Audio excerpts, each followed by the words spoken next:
Hello friends, welcome back to my channel Priya Beyond the Scrub में आपका स्वागत है। होप सो आप अच्छे ही होंगे और आप मेरी वीडियोस को एंजॉय कर रहे होंगे। आज मैं एक और वीडियो आपके लिए लेके आई हूँ। आज का टॉपिक है ओटी नर्सेज रियलिटी। देखिए, आज मैं आपको बताने वाली हूँ कि एक्चुअली ओटी के अंदर क्या होता है और ये वीडियो कोई भी फिल्टर्ड वीडियो नहीं रहेगी। इसमें सब रियल इमोशन, रियल बातें एक्सप्लेन की जाएंगी, तो आप इस वीडियो को लास्ट तक देखना और कमेंट सेक्शन में कमेंट करिएगा और चैनल को सब्सक्राइब कर दीजिएगा। तो ठीक है, डिले नहीं करते हैं और आज का टॉपिक स्टार्ट करते हैं कि ओटी नर्सिस की रियलिटी क्या रहती है। देखिए, मैं अपना एक्सपीरियंस शेयर कर रही हूँ यहाँ पर कि मैं एम्स पटना में ओटी नर्स की जॉब पर जब गई थी, मैं पहली बार कैसा फील कर रही थी और एक ओटी नर्स होने के नाते मैंने क्या क्या चेंजेस मेरी लाइफ में आई हैं, ये सब कुछ आज मैं डिटेल में बता रही हूँ।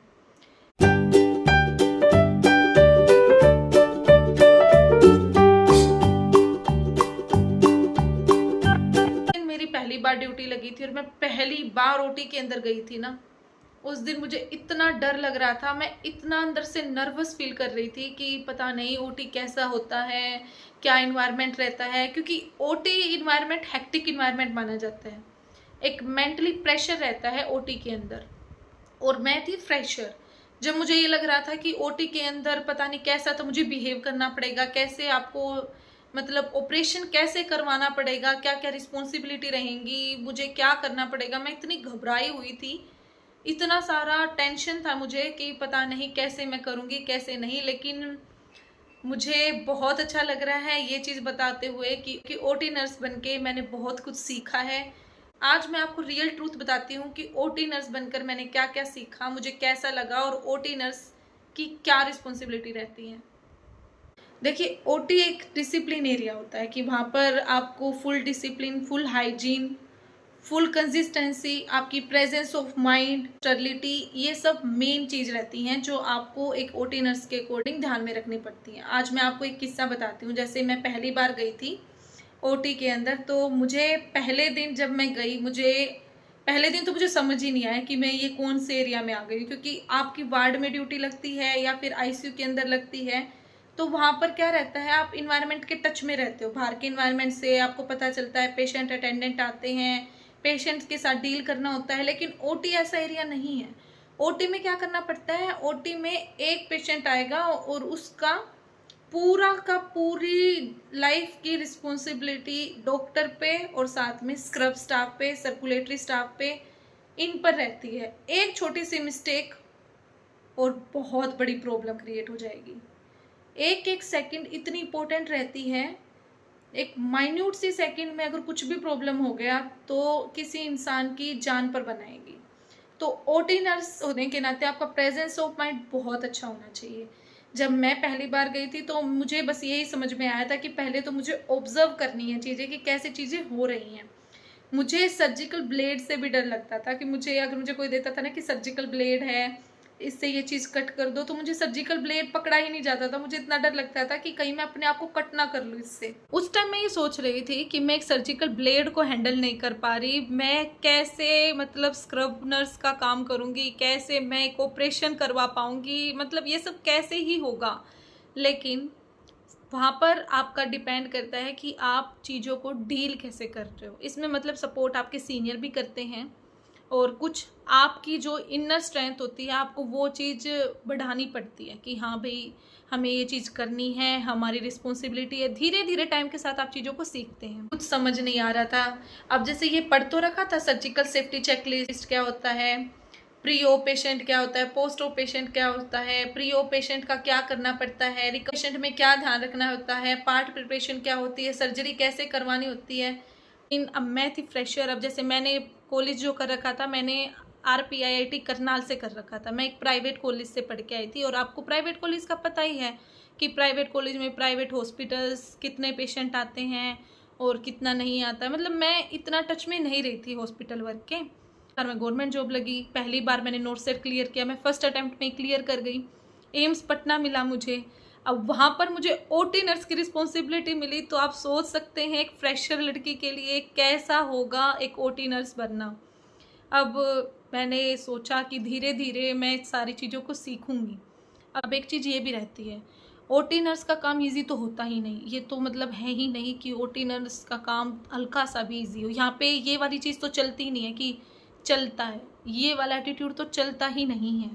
आपको हर चीज़ फोकस के साथ करनी पड़ेगी, हर एक चीज़ हर एक सेकंड में आपका माइंड लगेगा, हर एक चीज़ step by step process by process होगी और हर चीज़ पे आपको अपना फोकस देना पड़ेगा। मैं जैसे दूसरा तीसरा दिन हुआ मुझे ड्यूटी पे जाते हुए, तो मुझे पहले दिन तो मैं सर्कुलेटरी का काम किया, पहले दूसरे दिन मुझे सर्कुलेटरी नर्स का काम समझ आया कि प्री ओ पेशेंट में हमें पार्ट प्रिपरेशन देखना होता है, कंसेंट देखना होता है। 2 टाइप के कंसेंट होते हैं, सर्जरी कंसेंट, एनेस्थीसिया कंसेंट। ये सब चेक करने पड़ते हैं कि पेशेंट को समझ में आया है कि क्या सर्जरी है, कैसे होगा, क्या रिस्क है, ये सब के साइन है नहीं है, पेशेंट आपका रेडी है नहीं रेडी है, पेशेंट के पार्ट जिस पे सर्जरी होनी है वो रेडी है या नहीं रेडी है। अब ये वाली चीज़ें मुझे समझ आई। साथ में ये भी आता है कि आप ओटी नर्स हो तो अगर मान लो आप दूसरी ओटी में भी शिफ्ट कर दिए जाते हो सर्कुलेटरी के लिए। अब मुझे अभी थोड़े दिन के लिए न्यूरो ओटी का काम समझ आया था कि मैं न्यूरो ओटी में क्या चेक करना होता है, पार्ट प्रिपरेशन क्या होता है, ये होता है। तो एक किस्सा बताती हूँ। जैसे प्री ओप में पेशेंट था और पीडियाओटी में सर्कुलेटरी थी, पीडियाओटी में सर्कुलेटरी थी, तो छोटा बच्चा था और उसकी मदर थी। तो जैसे बच्चा है, बच्चे को अभी सर्जरी से पहले बच्चे को क्या रखना पड़ता है, खाली पेट रखना पड़ता है, उसको दूध नहीं पिलाना होता है कई घंटे पहले, कम से कम 6 घंटे पहले। ऐसा होता है कि मिडनाइट के बाद ही सही, अगर बढ़िया है कि मिडनाइट के बाद ही अगर उसने कुछ नहीं पिया, वरना 6 से 8 घंटे का तो मतलब डिफरेंस होना ही चाहिए। तो इतने में क्या हुआ कि मैं गई पेशेंट को प्री ओप से लेने के लिए कि फिर मैं ओटी में उसको शिफ्ट करवाऊंगी। तो वहाँ पर रिकवरी का जो स्टाफ है वो पेशेंट के अटेंडेंट को बोल रहा था कि ये क्या कर दिया आपने। मैं वहाँ पे सुन रही थी पहले, तो अभी नई नई स्टाफ को तो मुझे समझ भी नहीं आ रहा कि क्या चल रहा है। पता चला कि जो छोटा बच्चा था उसकी मदर ने उसको दूध पिला दिया और वो जो स्टाफ था वो स्टाफ उनको बोल रहा था कि आपने दूध क्यों पिला दिया, किससे पूछ के पिलाया, आपको बोला गया था कि आपको दूध नहीं पिलाना है, ये है वो है, सारी चीज़ें उनको बताई गई थी, फिर भी आपने दूध क्यों पिलाया। तो उसकी मदर बोली कि बच्चा रो रहा था, बच्चे को भूख लग रही थी। अब बच्चे को भूख लगेगी तो बच्चा तो रोएगा, लेकिन आपकी क्या रिस्पॉन्सिबिलिटी, आपकी ये रिस्पॉन्सिबिलिटी है। अगर आपको स्टाफ ने बोला है कि बच्चे को कुछ नहीं खिलाना पिलाना है, तो आपको बच्चे को कुछ भी नहीं खिलाना पिलाना है, दूध या फिर पानी कुछ भी नहीं, और विदाउट स्टाफ की परमिशन के तो बिल्कुल भी नहीं दे सकते। अब उसका क्या रिजल्ट हुआ, कैंसिल हो गई ओटी, ओटी कैंसिल हो गई। अब बच्चा पूरी रात से पहले भूखा था, फिर उसकी वो रोने लगा तो मम्मी ने दूध पिला दिया, अब ओटी कैंसिल हो गई। तो मुझे ऐसे ऐसी चीज़ें समझ आई कि धीरे धीरे कैसे कैसे चीज़ों पेशेंट्स को बतानी होती हैं, पेशेंट के अटेंडेंट कैसे कैसे उन चीज़ों को डील करते हैं। तो मुझे बहुत कुछ है जो मैंने ओटी स्टाफ के अकॉर्डिंग सीखा है। ओटी की बात करती हूँ, मैं न्यूरो ओटी से हूँ। न्यूरो ओटी में ये होता है कि आपकी ब्रेन की सर्जरी, मतलब आपके ब्रेन की सर्जरी और आपकी स्पाइन रीढ़ की हड्डी की सर्जरी होती है। ब्रेन में हमारे में एम्स पटना में मोस्टली केसेस, मैं ये नहीं बोल रही कि सारे केसेस, डिफरेंट डिफरेंट केसेस आते हैं, लेकिन मोस्टली केसेस ट्यूमर के आते हैं, ब्रेन ट्यूमर के। तो अब ट्यूमर तो आपके 2 टाइप के होते हैं, एक बेनाइन और एक मैलिग्नेंट। बेनाइन का मतलब होता है, जो इस फील्ड से नहीं और सुन रहे हैं उनका मतलब है कि बेनाइन का मतलब है कि एक जगह पे, जैसे यहाँ पे कैंसर है तो यहीं पे है और उसके साइड वाले एरिया को खाली कर दो, कैंसर की प्रॉब्लम खत्म। लेकिन एक मैलिग्नेंट कैंसर होता है कि अगर यहाँ पे कैंसर हुआ ना तो ये यहाँ तक पूरे हाथ में फैलेगा, मतलब पूरी बॉडी में कहीं भी जा सकता है। तो ट्यूमर के केस बहुत ज़्यादा होते हैं, ब्रेन ट्यूमर के केस। पहले तो मुझे यही टास्क मिला कि ब्रेन ट्यूमर को कैसे समझूं, उसके बारे में मैंने पढ़ तो रखा ही था, अभी बीएससी नर्सिंग की डिग्री कर रखी है तो मुझे आइडिया था। लेकिन अब एक होता है फील्ड में उतर के काम करना और एक होता है नॉलेज रखना।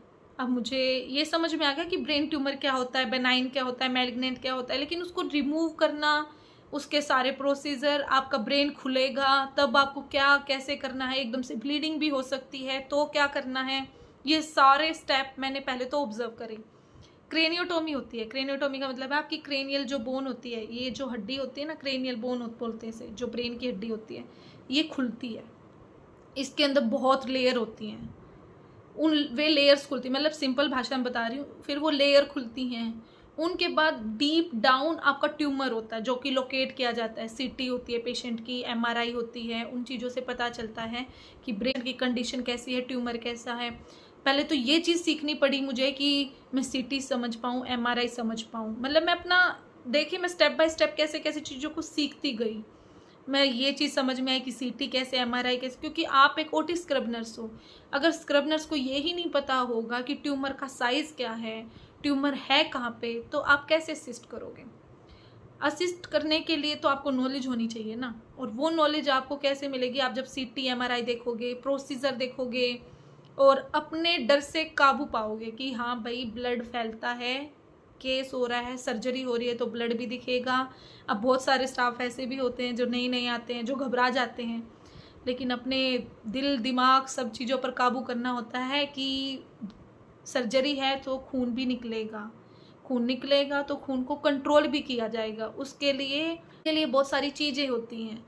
हम ब्लीडिंग को रोकने के लिए बहुत सारी चीज़ें होती है, लेकिन आपको क्या करना होता है? हाथों हाथ एक्शन करना पड़ता है, step by step process follow करनी पड़ती है कि अगर ब्लीडिंग हुई, एकदम से ब्लीडिंग हुई, आपको पता चलेगा कि अभी ब्लीडिंग होने वाली है, तो आपके सारे ब्लड, सारे प्रोडक्ट हैं जो ब्लीडिंग से बचाने के लिए वो आपके रेडी होने चाहिए। जैसे न्यूरोपेटीज़, कॉटन पेटी होती हैं जिनको हम न्यूरोपेटीज़ बोलते हैं, कॉटन की पेटीज़ होती हैं वो ली जाती हैं। सर्जी सेल होता है, एक सर्जी सेल नाम का एक आइटम होता है जो ब्लीडिंग को रोकता है, वो लिया जाता है। एबजेल होता है।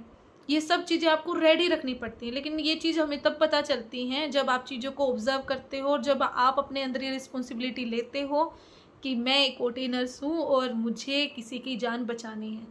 डर लगता है, ऐसा नहीं है कि डर नहीं लगता है, ब्लीडिंग होती है तो डर नहीं लगता, नहीं ऐसा नहीं है, डर लगता है, लेकिन उस डर पे काबू पा के हमें ये देखना होता है कि पेशेंट को कैसे बचाएं। पेशेंट की ब्लीडिंग को रोकने के लिए आपको अपने डर पे काबू पाके हाथों हाथ मरीज की प्रोटेक्शन करनी पड़ती है। हाथों हाथ आप एक्शन करोगे तभी तो आप सर्जन को अच्छे से असिस्ट कर पाओगे, और तभी तो सर्जन भी कर पाएंगे अच्छे से। अगर आप, कई होते हैं इंसान जल्दबाजी में हाथ पैर फूलने लगते हैं, ऐसे इंसान भी होते हैं, लेकिन आपको ये चीज़ नहीं करनी। मेंटली प्रिपेयर होना पड़ता है। मेंटली प्रिपेयर होगे, हाथ पैर नहीं फूलेंगे, कभी कभी तो पता ही नहीं चलता है, तुरंत एक्शन करना पड़ता है, बिल्कुल तुरंत एक्शन। और उस टाइम पर यही होता है कि आपका एक्शन किसी की जान बचा देगा। तो मुझे बहुत अच्छा लगा ये चीज़, सारी चीज़ें सीख के। धीरे धीरे मुझे सर्कुलेटरी की तो सारी चीज़ आ गई थी, फिर उसके बाद मुझे स्क्रब नर्स की भी रिस्पॉन्सिबिलिटी समझ आई। लेकिन आज के लिए इतना ही।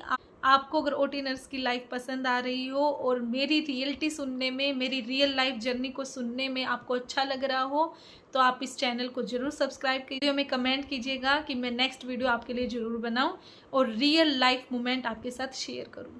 अगली वीडियो में मैं आगे भी बताऊंगी। आज के लिए इतना ही। Stay healthy and happy.